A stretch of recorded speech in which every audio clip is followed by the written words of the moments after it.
नमस्कार दर्शक बंधु आज हेउची अक्टोबर मास 30 तारिख गुरुवार आज दिन जाकर टॉप 20 गुरुत्वपूर्ण खबर उपरे आसंतु नजर पकाइबा वीडियोटी को शेष पर्यंत देखंतु मात्र किछि समय मध्ये जानि परिबे आज दिनर संपूर्ण खबर ता पूर्वरु चैनल रे नुआ थिले चैनल को सब्सक्राइब करी पाखरे आसुतिबा बेल आइकन को ऑन करी रखंतु एमिति प्रतिदिन लेटेस्ट न्यूज सर्वप्रथमे देखिबा पई तबे आसंतु संपूर्ण खबर उपरे नजर पकाइबा आजिर प्रथम खबर पेंशन भोगी मानकु नवेम्बर 1 रु सेमानकर जीवन प्रमाण पत्र दाखल କରିବାକୁ ପଡିବ ସମସ୍ତ କେନ୍ଦ୍ର ଏବଂ ରାଜ୍ୟ ସରକାରଙ୍କର ପେନସନ ଭୋଗୀମାନଙ୍କୁ ନଭେମ୍ବର 1 ରୁ ନଭେମ୍ବର 30 2025 ଭିତରେ ସେମାନଙ୍କର ଜୀବନ ପ୍ରମାଣପତ୍ର ଦାଖଲ କରିବାକୁ ପଡିବ ଯାହାଦ୍ୱାରା ସେମାନଙ୍କର ପେନସନ ବାଧାପ୍ରାପ୍ତ ହେବନି ସରକାର 80 ବର୍ଷରୁ ଅଧିକ ବୟସର ପେନସନ ଭୋଗୀଙ୍କ ପାଇଁ ଜୀବନ ପ୍ରମାଣପତ୍ର ଦାଖଲର ଶେଷ ତାରିଖକୁ ବୃଦ୍ଧି କରିଛନ୍ତି ସରକାର ସମସ୍ତ ବ୍ୟାଙ୍କକୁ ନିର୍ଦ୍ଦେଶ ଦେଇଛନ୍ତି ଯେ ଡାକ୍ତରଖାନାରେ ଗୁରୁତର ରୋଗରେ ପୀଡ଼ିତ ପେନସନ ଭୋଗୀ ଏବଂ ଶାଖାକୁ ଯାଇପାରୁନଥିବା ପେନସନ ଭୋଗୀମାନଙ୍କୁ ବିଶେଷ ସହାୟତା ପ୍ରଦାନ କରନ୍ତୁ ବ୍ୟାଙ୍କଗୁଡ଼ିକ ସେମାନଙ୍କର ଜୀବନ ପ୍ରମାଣପତ୍ର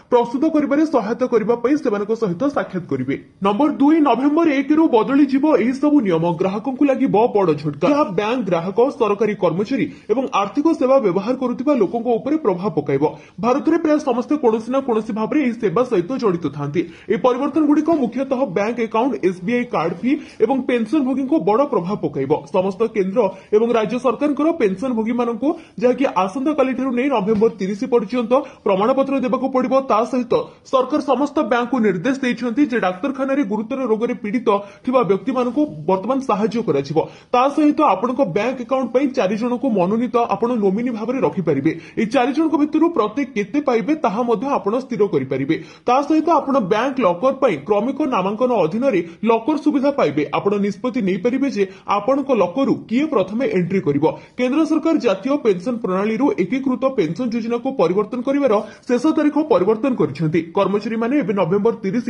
2025 पर्यंत पेंशन योजना रे परिवर्तन करि परिबे नंबर 3 बात्या राज्यर 33 टी ब्लॉक एवं 11 सहरांचल प्रभावित सठिक आकलन करी 72 घंटे रिपोर्ट देबो जिला प्रशासन बात्या परे राज्यर 33 टी ब्लॉक एवं 11 टी सहरांचल प्रभावित होईछि बात्यार क्षयक्षति नै रिपोर्ट संग्रह करिवे जिलापाल फसलर क्षयक्षति नै तथ्य संग्रह करिवे अधिकारी सठिक आकलन करी 72 घंटे रिपोर्ट दियाजिबो एने सूचना दैछन्ती राजस्व एवं विपर्यय परिचालना मंत्री घर भांगिथिले सर्वे करा जाई तुरंत क्षतिपूरण दियाजिबो आकलन बेले बैंक खाता अकाउंट नंबर मागिबे अधिकारी एहापरे ऑनलाइन रे तुरंत क्षतिपूरण मिलिजिबो संभाव्य बात्या को देखि राज्य सरकार आगुआ प्रस्तुति आरंभ करिथिले सब विभाग आगुआ प्रस्तुत रहिथिले भूस्खलनरु के क्षतिग्रस्त न हुंतु ताहा मध्ये व्यवस्था करा जायथिला खूब कम समय मध्ये रास्ता अवरोध को हटा जायछि बोली मंत्री कहिसंती नंबर 4 बात्या पई युक्त 2 फॉर्म पूरण तारीख घुंची जायछि घुंचिला युक्त 2 फॉर्म फिलअप रो तारीख जहाँकि अक्टोबर 28 शेष रही युक्त 2 फॉर्म परीक्षा पाई फॉर्म पूरण किंतु बात्या पाई अनेक कॉलेज रे छात्र छात्री फॉर्म पूरण करि पारि नाहंती एने कॉलेज गुडिक ठारू निवेदन आसीबा परे उच्च माध्यमिक शिक्षा परिषद पक्षरु निष्पत्ति निया जायछि आसंता नवेम्बर 3 तारिख को घुंचिछि युक्त 2 फॉर्म फिलअप रो तारीख नंबर 5 18 मास भितर अष्टम वेतन आयोग आसिबो रिपोर्ट 50 लाख केंद्र कर्मचारी 69 लाख पेंशन भोगी उपकृत हेबे प्रधानमंत्री नरेंद्र मोदी को अध्यक्षतार अनुष्ठित कैबिनेट बैठक में अष्टम केंद्रीय वेतन आयोगों टर्म ऑफ रेफरेंस बा संदर्भ शर्तावली को मंजूरी मिली आयोगों सुपारिश प्राय 50 लाख केंद्र सरकारी कर्मचारी और 69 लाख पेंशन भोगी लागू हेबो अष्टम केंद्रीय वेतन आयोग हेउछि एक सामूहिक संस्था जहाँकि गठन हेबार 18 मास भितर एहार सुपारिश दाखल करिवे वर्तमान कहा जाउछि जे केंद्र सूचना प्रजुक्ति मंत्री मध्य एथिरे नियुक्ति होइछन्ती एवं आयोग चाहिए अन्य कोनोसी विषय उपरे अंतरीण रिपोर्ट मध्य दाखल करि परिबे कोनोसी सुपारिश पूर्वरु आयोग देशर अर्थनैतिक स्थिति एवं आर्थिक श्रृंखला को विचार को नेबे विकासमूलक एवं कल्याणमूलक कार्य व्यय पाई जेभली यथेष्ट पांठी रहइबो ताकू मध्य तदारक करिवे सुपारिशर प्रभाव राज्यगुड़िकर आर्थिक स्थिति उपरे कोन प्रभाव पकाइबो ताहा मध्य जानि रखिबे नंबर 6 नवेम्बर 25 तारिख में श्रद्धालुओं बंद रहिबो अयोध्या राम मंदिर शीर्ष में पताका उत्तोलन कार्यक्रम जोरसोर प्रस्तुति चली नवेम्बर 25 तारिख में प्रधानमंत्री नरेंद्र मोदी राम मंदिर 161 फुट उच्च शिखर में 22 फुट लंबा और 11 फुट चौड़ा एक विशाल धर्मध्वजा उत्तोलन करेंगे नवेम्बर 25 तारिख में धर्मध्वजा उत्तोलन करेंगे मोदी धार्मिक कार्यक्रम अयोध्यार इतिहास में आउ एक सुवर्ण अध्याय जोड़ प्रधानमंत्री और आरएससी मुख्य मोहन भगवत समेत 8 ରୁ 10 हजार ଅତିଥି ଏହି କାର୍ଯ୍ୟକ୍ରମରେ ଯୋଗଦେବେ। ସକାଳ 11ଟାରୁ ଅପରାହ୍ନ 1:30 ପର୍ଯ୍ୟନ୍ତ ଚାଲିବ। ପତାକା ଉତ୍ତୋଳନ ଉତ୍ସବ ପରେ ଅପରାହ୍ନ 2ଟା ପରେ ଦର୍ଶନ ଏବଂ ପୂଜା ପ୍ରକ୍ରିୟା ପୁନର୍ବାର ଆରମ୍ଭ କରାଯିବ। ଏହି ଦିନ ସୁରକ୍ଷା ଦୃଷ୍ଟିରୁ ସାଧାରଣ ଭକ୍ତଙ୍କ ପାଇଁ ମନ୍ଦିର ପ୍ରବେଶ ନିଷେଧ ରହିବ। ମନ୍ଦିର ସଂକଳନର ନିର୍ମାଣ କାର୍ଯ୍ୟ ସମାପ୍ତ କରିବା ପାଇଁ କାର୍ଯ୍ୟର ଗତିକୁ ବଢ଼ାଯାଇଛି। ଶ୍ରୀରାମ ଜନ୍ମଭୂମି ତୀର୍ଥକ୍ଷେତ୍ର ଟ୍ରଷ୍ଟ ଏବଂ ଜିଲ୍ଲା ପ୍ରଶାସନର ମିଳିତ ତତ୍ତ୍ୱାବଧାନରେ ସୁରକ୍ଷା ଟ୍ରାଫିକ୍ ବ୍ୟବସ୍ଥା ଯୁଦ୍ଧକାଳୀନ ଭିତ୍ତିରେ ଚାଲିଛି।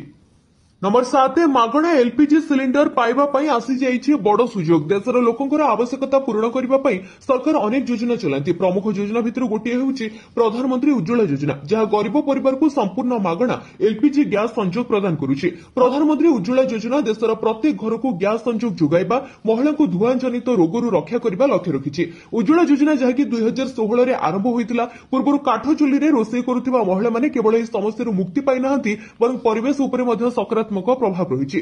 तेज बर्तमान सरकार यह योजना अधीन मागणा गैस सिलिंडर सुविधा को पुनः स्थापित करिसेंति। केवल दारिद्र्य सीमारेखा तले थिबा परिवार किंबा सामाजिक अर्थनैतिक जनगणना पंजीकृत परिवार योग्य हेबे। एसहित अनुसूचित जाति जनजाति अत्यंत पछुआ वर्ग प्रधानमंत्री आवास योजना किंबा अंत्योदय कार्ड धारक योग्य हेबे। प्रधानमंत्री उज्ज्वला योजना रे आवेदन करबा पई आपनकर Aadhaar card, ration card, bank passbook एवं पासपोर्ट आकार फोटो भली डॉक्यूमेंट रहितबा आवश्यक।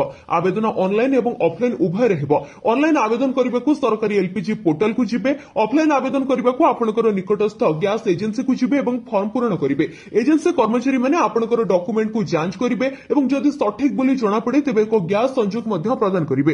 तेबे एही योजना अधीन हिताधिकारी माने एलपीजी गैस सहित एक मागणा चूल्हा एवं प्रथम थर पई गैस सिलिंडर पाइथांती। किछि क्षेत्र में सरकार रिफिल उपरे मध्य रिहाती प्रदान करिसेंती। नंबर 8 ईपीएफ बकेया पई सहारा इंडिया को संपत्ति जबत नोटिस देला ईपीएफओ। कर्मचारी भविष्य निधि संगठन सहारा इंडिया ग्रुप उपरे कड़ा कार्यानुष्ठान घोषणा करिछि।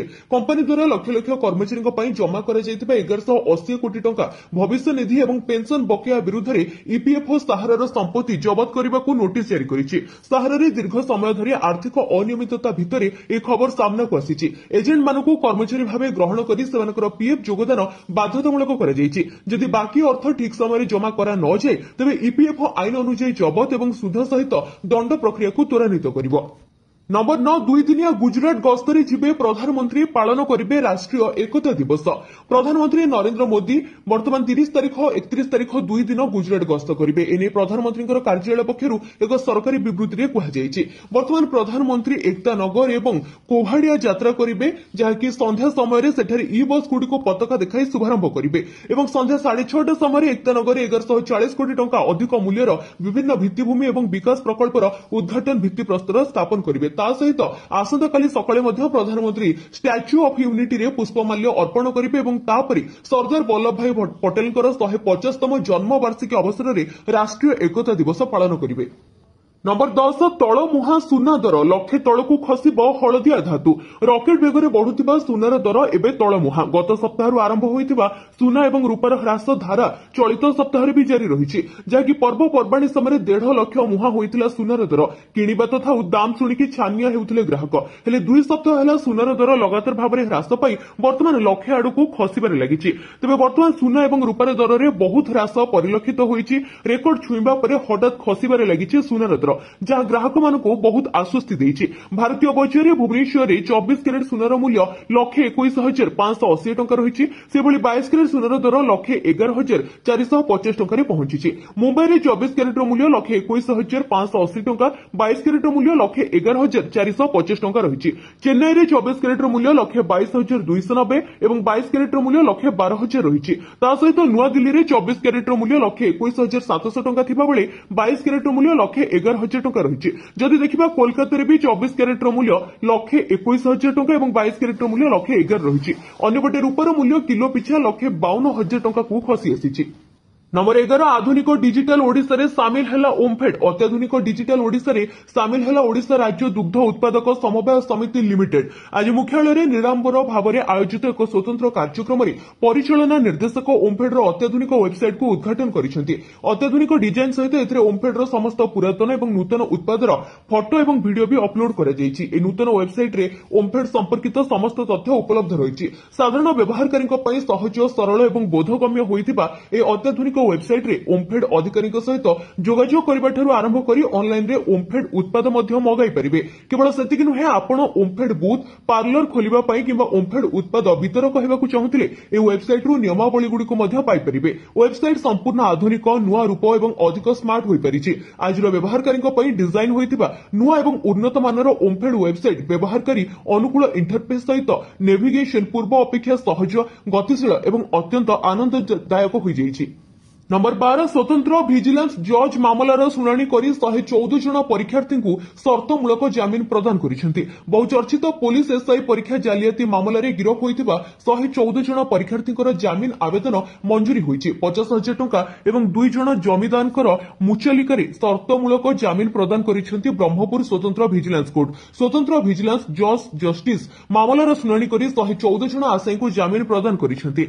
अन्यपटे मुख्य अभियुक्तक समेत 7 जन अभियुक्तंकर जमीन आवेदन खारज होइछि। पुलिस एसआई परीक्षा केलेंकारी अभियोग रे मोट 123 जन गिरफ होइथिले।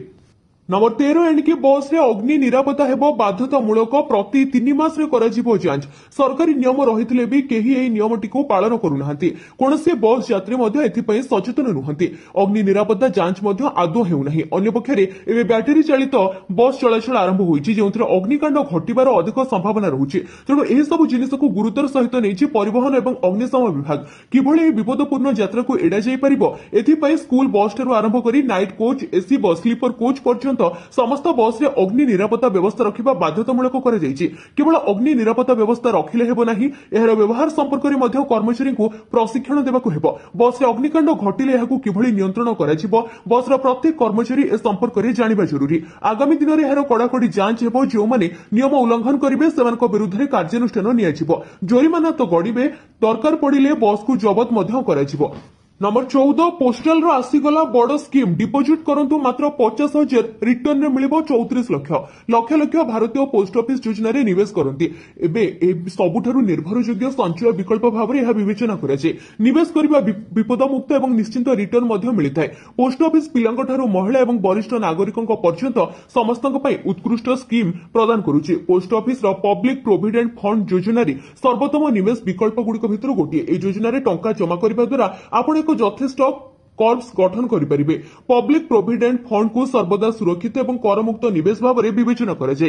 केंद्र सरकार वर्तमान पीपीएफ उपर वार्षिक 7.1% सुध हार देउछंती। पीपीएफ अकाउंट रे जमा करबा पई वर्ष को अति कम रे थरे आवश्यक।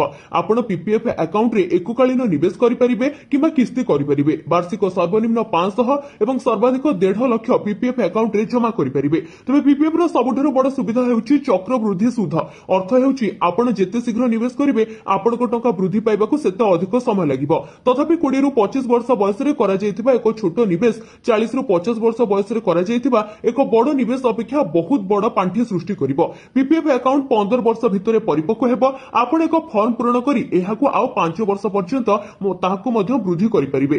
ता सहित पीपीएफ अकाउंट को थरके 5 वर्ष पई सर्वाधिक 50 वर्ष पर्यंत रखि परिबे। जदि आपण आपणकर पीपीएफ अकाउंट रे वार्षिक 50,000 टंका जमा करंती तबे आपण 25 वर्ष परे मोट 34,36,000 टंका पाइबे। एथिरे आपणकर 12,50,000 निवेश एवं 21,86,000 सुध अंतर्भुक्त रहिबो। नंबर 15 चीन रो नुआ करिश्मा समुद्र तळे तयारी कला विश्वर प्रथम डाटा सेंटर। टेक्नोलोजी सफलतारे आउ पादे आगेइला चीन। विश्वर प्रथम बृहत अंडर वाटर डाटा सेंटर निर्माण प्रथम पर्याय समाप्त करिछि चीन। संघाई रो लिन गैंग स्पेशल अंचल रे अवस्थित ई डाटा सेंटर तयारी करिबा पई $226 मिलियन खर्च हेबो। डाटा सेंटर गुडी को शीतलीकरण करिबा पई यथेष्ट शक्ति आवश्यक। तेणु चीन रो प्रोजेक्ट एनर्जी एफिशिएंट कंप्यूटिंग भित्तिभूमि आड़क प्रमुख पदक्षेप। रिपोर्ट अनुसार एनर्जी वर्धित शक्ति चाहिदा पूरण करने डाटा सेंटर को डिजाइन करा जायछि। पानी तले डाटा सेंटर सबुठारु गुरुत्वपूर्ण वैशिष्ट्य हेउछि एहार कूलिंग सिस्टम। साधारणतः माटी उपरे बा स्थलभागर होइतिबा डाटा सेंटर गुड़िकर मोट एनर्जी खर्चर 50% कूलिंग बा शीतलीकरण खर्च हुए। चीन पानी तले एक डाटा सेंटर निर्माण करी ए समस्यार समाधान करिछि। एहार लाभ हेउछि जे समुद्र जल एक निरंतर प्राकृतिक शीतलीकरण बा कूलिंग सिस्टम भाव में कार्य करिबो जहा एयर कंडीशनर रो आवश्यकता को दूर करिबो। नंबर 16 चलित वर्ष पंचुक 5 दिन परिवर्ते 4 दिन पालन कराजिबो। सरी सरी आसुछि महाधार्मिक कार्तिक मास। कार्तिक मासर शेष 5 दिन पंचुक भाव में परिचित। मास सारा पाଳି न पारिले पंचुक 5 दिन पालती। ए समय दीपावली दीपदान बोईत बंधन राधा दामोदर पूजा बड़ ओषा बालुका पूजा इत्यादि कराଯାए किंतु चलित वर्ष तिथि क्षय जोगु पंचुक 5 दिन परिवर्ते 40 दिन पालन कराजिबो। कार्तिक शुक्ल एकादशी पूर्णमी पर्यंत 5 दिन पंचुक पालन कराଯାए। एक मास कार्तिक व्रत पालन करिपारु नथिबा व्यक्ति पंचुक 5 दिन पालन करिथांती। तेबे एक मास धरि श्रीमंदिर रे महाप्रभुंकर राधा दामोदर बेश हेउथिबा बेले पंचुक 5 दिन महाप्रभुंकर 5टी स्वतंत्र बेश होइथाय। तेबे वर्तमान नवेम्बर 2 रु 5 तारिख पर्यंत पंचुक पालन कराजिबो एवं नवेम्बर 2 तारिख रे हरि उत्थापन बड़ एकादशी रे महाप्रभुंकर ठिकाकिया बा लक्ष्मी नारायण बेश सहित हरि उत्थापन नीति अनुष्ठित हेबो। नंबर 17 संपत्ति विवरणी न दाखल कले हेबो नाही प्रमोशन। ओडिशा सरकारकर आसिला कड़ा निष्पत्ति। ओडिशा सरकार 2024 वर्षर संपत्ति विवरणी दाखल करबा पई आ कोनोसी समय वृद्धि देबे नाही बोली कहिसंती। एचआरएमएस पोर्टल पुनर्बार खोला जिवो नाही। साधारण प्रशासन जन अभियोग विभाग ए संपर्क रे विज्ञप्ति जारी करिसंती। विज्ञप्ति कहुଯାଇଛି अनेक कर्मचारी निर्धारित समय भितर विवरणी दाखल करनथिबारु समय वृद्धि दाबी होइतिला किंतु प्रशासनिक अनुशासन रक्षा पई आ कोनोसी छाड़ दियाजिबो नाही। 2024 रो विवरणी न दाखल करथिबा कर्मचारी माने पदोन्नति पाइबे नाही। परवर्ती वर्ष रे अनुपालन न कले डीपीसी रे विचार हेबे नाही। तबे 2025 वर्षर विवरणी बा 2026 जनवरी 1 रु 31 तारिख भितर एवं भविष्यत रे डेडलाइन कड़ाकड़ी पालन कराजिबो। विभागीय मुख्यଙ୍କ दायित्व रे 100% अनुपालन निश्चित करबा पई निर्देश मिलिछि। नंबर 18 भारतर सबुठारु भारी जोगाजोग उपग्रह CMS-3 रविवार लॉन्च करिबो इसरो। भारतीय महाकाश गवेषणा संगठन रविवार देशर सबुठारु भारी जोगाजोग उपग्रह CMS-3 को उत्क्षेपण करबा पई प्रस्तुत हेउछि। एही उपग्रह को आंध्र प्रदेश रो श्री हरिकोटा स्थित सतीश धवन स्पेस सेंटर रु लॉन्च कराजिबो। CMS-3 उपग्रह को एक LVM-3 रॉकेट द्वारा कक्षपथ रे स्थापित कराजिबो। यह LVM-3 रो पंचम कार्यक्षम उड़ाण हेबो। ए मिशन को महाकाश रो भारतर डिजिटल संजोग को सुदृढ़ करबा दिगरे प्रमुख पदक्षेप बोली कहा जाउछि। लॉन्च पूर्व एही लॉन्च यान को संपूर्ण भाव में एकत्रित करा जाइछि एवं एहाकू जहाकि लॉन्च पैड रे चलप्रचल कर इसरो पक्षर सूचना मिली। CMS-3 हेउछि मल्टी बैंड सामरिक जोगाजोग उपग्रह जहाकू GSAT-7R मध्य कहुए। एहाकू देशर सबुठारु शक्तिशाली रॉकेट लॉन्च यान लॉन्च व्हीकल मार्क 3 सहायता उत्क्षेपण कराजिबो। वर्तमान से रॉकेट CMS-3 को उपग्रह को महाकाश को पठाइबा पई प्रस्तुति चली। उत्क्षेपण पूर्व ईंधन चेकआउट एवं अंतिम अभ्यास द्रुत गति चली। नंबर 19 सुभद्रा योजनारू बाद पड़िथिबा हिताधिकारी को जोड़िबा नै चली निष्पत्ति। वर्तमान हिताधिकारी को सामिल नहीं सरकार तरफ आलोचना। उपमुख्यमंत्री बड़ सूचना। सुभद्रा समीक्षा बैठक पूर्व 3टी विभाग को तथ्य मागिछि महिला एवं शिशु कल्याण विभाग, परिवहन, खाद्य जोगाण, स्वास्थ्य विभाग को तथ्य मगाଯାଇଛି। वाणिज्य एवं परिवहन विभाग को 4 चकिया थिबा महिलांकर तथ्य मगाଯାଇଥିବା बेले स्वास्थ्य विभाग को मृत हिताधिकारी तालिका जांच करबा पई कुहाଯାଇଛି। सेभଳି धान बिक्री करथिबा महिलांक नारे केते जमी पंजीकरण होईछि तार रिपोर्ट खाद्य जोगाण विभाग को मगाଯାଇଛି। 3टी विभाग रिपोर्ट आधार रे सुभद्रा समीक्षा बैठक अनुष्ठित हेबो। बाद पड़िथिबा हिताधिकारी को जोड़िबा नै एथिरे निष्पत्ति नियाजिबो। तबे सुभद्रा समीक्षा बैठक पूर्व एही 3टी विभाग को तथ्य मगाଯାଇଛି। संपूर्ण रिपोर्ट रो आधार रे ही निष्पत्ति नियाजिबो। ता सहित सुभद्रा रो अभियोग पोर्टल मध्य खोली सारिछि। जेउ मानकु सुभद्रा योजना रो बाद दिया जाइछि सेमाने काहेकि सुभद्रा योजना रो बाद पड़िछंती निजर अभियोग मध्य जणाई परिबे एवं सबु किछिरो तर्जमा करी तार तथ्य मध्य अपलोड करेंगे विभागीय अधिकारी। तापर सब समस्यार समाधान करा जाई सुभद्रार योग्य हिताधिकारी को ए योजन सामिल करा जिवो एवं प्रत्येक किस्तिर टंका मिलिबो। नंबर 20 आईसीसी दिनिकिया रैंकिंग रोहित शर्मा हेले नंबर 1 तळकू खसिले शुभमन गिल। भारत एवं ऑस्ट्रेलिया भितर दिनिकिया सीरीज सरिबा परे आईसीसी निजर रैंकिंग जारी करिछि। ऑस्ट्रेलिया विपक्ष में शतक मारिबा परे आईसीसी दिनिकिया रैंकिंग रे 1 नंबर स्थान अधिकार करिसंती। आ रोहित शीर्ष स्थान अख्तियार करिबा परे शुभमन गिल पछरे पडिसंती। रोहित शर्मा 781 रेटिंग पॉइंट सहित शीर्ष स्थान अधिकार करथिबा बेले शुभमन गिल 1 नंबर 3 नंबर को खसी आसिछंती। ऑस्ट्रेलिया ओडीआई सीरीज रे रोहित शर्मा सर्वाधिक रन करिथिले। ए सीरीज रे रोहित 202 रन एवरेज 101 रहितिला। सीरीज रो तृतीय मैच रे शतकीय इनिंग सहित भारत मैच जीतिथिला। एथि पई तांको प्लेयर ऑफ द सीरीज मिलिथिला। रोहित शर्मा तांको कैरियर रे प्रथम थर पई नंबर 1 होइछंती। रोहित शर्मा विश्वर नंबर 1 स्थान हासिल करिबारे सबुठारु वयस्क खेलाड़ी होइछंती। रोहित 38 वर्ष 182 दिन बयस रे ओडीआई रे नंबर 1 रैंकिंग हासिल। नंबर 21 मोदी देखिबाकू सबुठारु सुंदर मो भारत सहित वाणिज्य चुक्ति करबाकू प्रस्तुत एभली किछि मंतव्य दैछंती ट्रम्प। भारतर प्रधानमंत्री नरेंद्र मोदी देखिबाकू सबुठारु सुंदर। अमेरिकार राष्ट्रपति डोनाल्ड ट्रम्प प्रधानमंत्री मोदींकर प्रशंसा करी एभଳି କହିଛନ୍ତି। एथिसहित से पुणी थरे भारत पाकिस्तान भितरे होइतिबा युद्धको बंद करी शांति स्थापन करिथिबा नै दाबी गरिसंती। तबे दक्षिण कोरिया रे व्यावसायिक नेतामानक पई मध्याह्न भोजन आयोजन करा जायतिला। एठारे भाषण देई ट्रम्प मे मासरे तांकर घटनावली वर्णना करिथिले। से कहिसंती जे परमाणु शक्ति थिबा दुई पड़ोसी देशक भितरे एक संभाव्य युद्धको बंद करिबा से वाणिज्यर चाप पकाइथिले। तांको कहबा मुताबिक दुईटी परमाणु राष्ट्र परस्पर सहित लढुथिले। युद्ध बंद करबाकू कहिबारु सेमाने कहिले आमकू लढिबाकू दियो, सेमाने शक्तिशाली लोक। प्रधानमंत्री मोदी सबुठारु सुंदर देखा जाउथिबा व्यक्ति, से बहुत कठोर मध्य। वर्तमान युद्ध बंद करबा पई ट्रम्प चाहुथिबा नै कहिसंती। नंबर 22 सर्वोच्च कमांडरଙ୍କର सर्वोच्च उड़ान राफेल रे उड़िले राष्ट्रपति। राष्ट्रपति द्रौपदी मुर्मू हरियाणार अंबाला वायुसेना स्टेशन रे भारतीय वायुसेनार राफेल युद्ध विमान रे उड़ान भरी इतिहास रचिछंती। देशर सर्वोच्च सांविधानिक अधिकारी एवं तीन सशस्त्र बाहिनीर सर्वोच्च कमांडर भाବରେ ଏହା ତାଙ୍କର ଦ୍ୱିତୀୟ ଅଭିଜ୍ଞତା। ପୂର୍ବରୁ 2023 ମସିହା ଏପ୍ରିଲ ମାସରେ ସେ ଆସାମର ତେଜପୁର ବାୟୁସେନା ଘାଟିରେ ସୁଖୋଇ 30 ବିମାନରେ ଉଡ଼ାଣ ଭରିଥିଲେ। ରାଷ୍ଟ୍ରପତି ଅମ୍ବାଲା ବାୟୁସେନା ଘାଟିରେ ପହଞ୍ଚି ଯେଉଁଠାରେ ବାୟୁସେନାର ମୁଖ୍ୟ ମଧ୍ୟ ଏବଂ ବରିଷ୍ଠ ଅଧିକାରୀ ଉପସ୍ଥିତ ରହିଥିଲେ, ରାଫେଲରେ ତାଙ୍କର ଉଡ଼ାଣ ଭରିଛନ୍ତି ଏବଂ ଭାରତୀୟ ବାୟୁସେନାର ପ୍ରଯୁକ୍ତି ବିଦ୍ୟା ଦକ୍ଷତା ଏବଂ ଆଧୁନିକତାର ପ୍ରତୀକ ହୋଇଥିବା ସେ କହିଛନ୍ତି। ନମ୍ବର 23 ସ୍ପିରିଟ୍ ମୁଭିରେ ମୁହାଁମୁହିଁ ହେବେ କୋରିଆନ ଷ୍ଟାର ଡନ୍ ଲି এবং প্রভাস। এপিক টক্কর পাই বঢ়িলা উৎকণ্ঠা। সন্দীপ রেড্ডি ভাঙ্গଙ୍କ ନିର୍ଦ୍ଦେଶିତ ତଥା ପ୍ରଭାସଙ୍କର ଅଭିନୀତ ବହୁ ପ୍ରତୀକ୍ଷିତ ଚଳଚ୍ଚିତ୍ର ସ୍ପିରିଟ୍କୁ ନେଇ ବଡ଼ ଖବର ସାମ୍ନାକୁ ଆସିଛି। କୋରିଆନ ଅଭିନେତା ଡନ୍ ଲି ଯିଏ ମା ଡଙ୍ଗ ସିଓକ୍ ନାମରେ ମଧ୍ୟ ପରିଚିତ, ସେହି ପ୍ରୋଜେକ୍ଟରେ ସାମିଲ ହୋଇଛନ୍ତି। ଏକ କୋରିଆନ ଏଣ୍ଟରଟେନମେଣ୍ଟ ପୋର୍ଟାଲ ରିପୋର୍ଟ ଅନୁଯାୟୀ ଡନ୍ ଲି ଫିଲ୍ମରେ ଏକ ଗୁରୁତ୍ୱପୂର୍ଣ୍ଣ ଭୂମିକାରେ ନଜର ଆସିବେ, ଯିଏକି ପ୍ରଭାସଙ୍କ ବିପକ୍ଷରେ ରହିବେ। ଏହା ଡନ୍ ଲିଙ୍କର ଭାରତୀୟ ସିନେମାରେ ପ୍ରଥମ ଅଭିନୟ ହେବ। ଏହି ଖବରକୁ ନେଇ ଦର୍ଶକଙ୍କ ଭିତରେ ଉତ୍ସାହ ବହୁଗୁଣିତ ହୋଇଛି। ଡନ୍ ଲି ଜଣେ ପ୍ରସିଦ୍ଧ କୋରିଆନ ଷ୍ଟାର, ଯିଏକି ତାଙ୍କର ଦୃଢ଼ ଏବଂ ଆକ୍ସନ ଭୂମିକା ପାଇଁ ଜଣାଶୁଣା। ତାଙ୍କର 2016ର zombie thriller film train to Busan ତାଙ୍କୁ ଅନ୍ତର୍ଜାତୀୟ ସ୍ତରରେ ପରିଚୟ ଦେଇଛି। ଚଳଚ୍ଚିତ୍ରରେ ପ୍ରଭାସ ଜଣେ ପୂର୍ବତନ ଆଇପିଏସ୍ ଅଫିସର ଏବଂ ଏକାଡେମୀ ଟପର ଭୂମିକାରେ ଅଛନ୍ତି, ଯିଏ ଆଚରଣଗତ ସମସ୍ୟା ଯୋଗୁଁ ଜେଲରେ ଥାଇ ପ୍ରକାଶ ରାଜଙ୍କର ତତ୍ତ୍ୱାବଧାନରେ ରୁହନ୍ତି। ଫିଲ୍ମର ଟ୍ରେଲର ଭିଡିଓରେ ପ୍ରଭାସ ମଧ୍ୟ ଏକ ଭଲ ସଂଳାପ କହୁଛନ୍ତି, ଯାହା ଦର୍ଶକଙ୍କର ମନ ମୋହିଛି। ନମ୍ବର 24 ଏକାଠି ହେଲେ ମାଇକ୍ରୋସଫ୍ଟ ଏବଂ ଚାଟ୍ ଜିପିଟିର ନିର୍ମାତା 11 ଲକ୍ଷ କୋଟି ଟଙ୍କାର ଡିଲ୍ ହୋଇଛି। ଖୁବ୍ ଶୀଘ୍ର ଆସିବ ଆଡଭାନ୍ସ ଏଆଇ। ଏଆଇ ଆଜି ସାରା ବିଶ୍ୱରେ ନିଜର ଛାପ ସୃଷ୍ଟି କରିଛି। ଗୋଟିଏ ମିନିଟ୍ରେ କେବେ ଏଡିଟିଂ ଶେଷ କରୁଛି ତ ଆଉ କେବେ ଏଚ୍ଡି କ୍ୱାଲିଟିର ଭିଡିଓ ତିଆରି କରିପାରୁଛି। ଏଆଇ ବ୍ୟବହାରକାରୀଙ୍କ ସଂଖ୍ୟା ଦିନକୁ ଦିନ ବୃଦ୍ଧି ପାଉଛି। ଏହି ଚୁକ୍ତିନାମା ଅନୁଯାୟୀ ମାଇକ୍ରୋସଫ୍ଟ ପ୍ରାୟ $135 ବିଲିୟନ ଦେଇ ଓପନ୍ ଏଆଇର 27% ଅଂଶୀଦାରୀ ହୋଇଛି। ମାତ୍ର ମାଇକ୍ରୋସଫ୍ଟର ଯୋଜନା କେବଳ ଏତିକିରେ ସୀମିତ ରହିନାହିଁ। 2032 ସୁଦ୍ଧା କମ୍ପାନୀକୁ ଓପନ୍ ଏଆଇର ସମସ୍ତ ଉନ୍ନତ ପ୍ରଯୁକ୍ତି ବିଦ୍ୟାରେ ପ୍ରବେଶ ପାଇଁ ପ୍ରଦାନ କରିବ। ଓପନ୍ ଏଆଇ ଆର୍ଟିଫିସିଆଲ ଜେନେରାଲ ବୁଦ୍ଧିମତ୍ତା ନାମକ ଏକ ନୂତନ ପ୍ରକାରର ଏଆଇ ଉପରେ କାମ କରୁଛି। ଏହାକୁ ଏପର୍ଯ୍ୟନ୍ତ ସବୁଠାରୁ ଅତ୍ୟାଧୁନିକ ଏବଂ ଉନ୍ନତ ଏଆଇ ପ୍ରଯୁକ୍ତି ବିଦ୍ୟା ବୋଲି କୁହାଯାଉଛି। ଏହାକୁ ମଣିଷ ଭଳି ଫିଲିଂସ ଏବଂ ବୁଦ୍ଧି ଦେବା ପାଇଁ ପ୍ରୟାସ କରାଯାଉଛି। ଏହା ମଣିଷ ଭଳି ବୁଦ୍ଧିମତ୍ତା, ନୂତନ ଜିନିଷ ଶିଖିବାର କ୍ଷମତା ଥିବା ମେସିନ୍ ତିଆରି କରିବାରେ ସାହାଯ୍ୟ କରିବ। ଭବିଷ୍ୟତରେ କମ୍ପାନୀକୁ ଏକ ନୂତନ ଦିଗ ଦେବା ପାଇଁ ମାଇକ୍ରୋସଫ୍ଟ ଏହି ପ୍ରଯୁକ୍ତି ବିଦ୍ୟା ବ୍ୟବହାର କରିବାକୁ ଚାହୁଁଛି। ନମ୍ବର 25 ବିନା ଡିଗ୍ରୀରେ କରିହେବ ନାହିଁ ରିଲ୍ସ। ସାଧାରଣ ସୋସିଆଲ ମିଡିଆରେ ରିଲ୍ସ କରିବା ପାଇଁ ପାଠପଢ଼ାକୁ ନେଇ କୌଣସି ନିୟମ ନଥାଏ, କିନ୍ତୁ ଚୀନ ତାର ସୋସିଆଲ ମିଡିଆ ଇନଫ୍ଲୁଏନ୍ସରଙ୍କ ପାଇଁ ନୂଆ ନିୟମ ବାହାର କରିଛି। ବର୍ତ୍ତମାନ ଚୀନରେ ସ୍ୱାସ୍ଥ୍ୟ, ଆଇନ, ଶିକ୍ଷା କିମ୍ବା ବିତ୍ତ ସମ୍ପର୍କିତ କୌଣସି ବି ଭିଡିଓ ତିଆରି କରିବାକୁ ହେଲେ 3ଟି ନିୟମ ମାନିବାକୁ ବାଧ୍ୟ। ସେମାନଙ୍କୁ 2 ମାସ ଭିତରେ ସାର୍ଟିଫିକେଟ, ଡିଗ୍ରୀର ପ୍ରମାଣପତ୍ର ଜମା କରିବାକୁ ହେବ।